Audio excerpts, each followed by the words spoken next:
lire le ciel, les oracles sont désormais mauvais, le climat va changeant, et cela à vitesse grand V. La cause, l'inconséquence souvent de la conduite des hommes, plus exactement, le soin perdu donné à l'environnement. La fête de la science ausculte cette malheureuse réalité.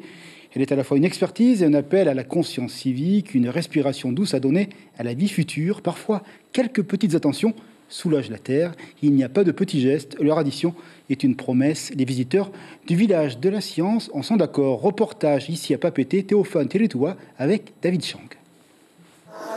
211, c'est le nombre d'espèces de coraux recensées par VTA Liao et son équipe en Polynésie. En 2019, il fonde l'association Tamano Te Tairoto.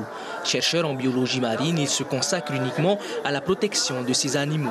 Avec le réchauffement climatique, il veut sensibiliser la population à la protection du corail. Il va y avoir de plus en plus de phénomènes de blanchissement qui va petit à petit tuer les populations de coraux, surtout s'ils sont de plus en plus rapprochés. Et du coup, le récif n'aura pas le temps de se reformer à chaque fois, en fait. Ça, c'est un des plus gros impacts qu'il va y avoir. Selon une étude de l'Institut français de recherche pour l'exploitation de la mer, en raison du réchauffement planétaire, les crustacés ont presque disparu du récif, tout comme les moules, les nacres, voire même certaines espèces de poissons. En conséquence, les espèces doivent s'adapter pour survivre. Tu as des espèces qui vont aller par exemple jusqu'à la mort en fait, de l'espace parce qu'elles ne vont pas réussir à répondre au réchauffement climatique.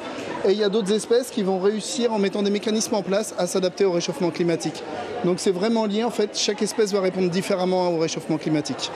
Autre conséquence de ce réchauffement, la modification et l'orientation des courants marins, qui a un impact direct sur la reproduction des anguilles de la Maroto, selon Herehia Helm, spécialiste de l'environnement hydroélectrique. Là où on pourrait avoir moins d'anguilles, c'est soit elles n'arrivent pas à aller se reproduire en mer, ou soit les bébés n'arrivent pas à arriver dans nos rivières, tout simplement.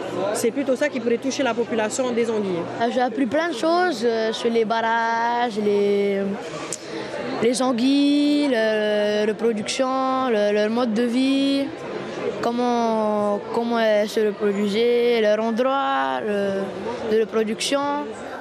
Plusieurs ateliers ont été mis en place pour les visiteurs, leur permettant d'échanger avec la communauté scientifique au travers d'animations, de panneaux explicatifs, de débats ou encore de recherches participatives. L'information en continu sur Polynésie la première, Internet et réseaux sociaux.